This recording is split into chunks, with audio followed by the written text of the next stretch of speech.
Hi guys, आता second प्रश्न ते इंग्लिश टू कन्नडा. इंग्लिशमध्ये दिलेलं शब्द कन्नडमध्ये कसं लिहायचं ते पण 8 शब्द देतात तुम्हाला. त्याच्यात फक्त 5 दिले तर पूर्ण मार्क्स येते तुम्हाला. ते फ्रूट्स म्हणून पहिला शब्द आहे. त्याला फ्रूट्स म्हणजे कन्नडमध्ये हण्णू अंतारे, हण्णू म्हणतात.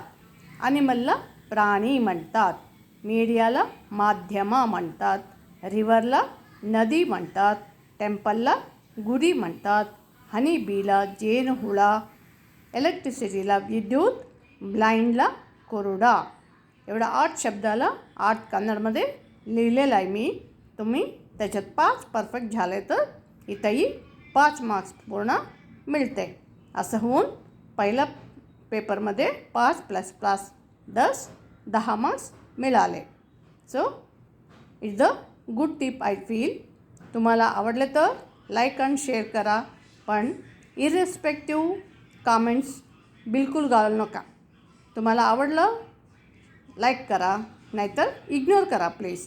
कोणताही व्हिडिओ असू दे, सगळ्यांनी त्यांच्या प्रयत्नाने त्यांनी केलेले असतात. आवडले तर लाईक करा, फक्त नाही आवडलं तर इग्नोर करा. धन्यवाद.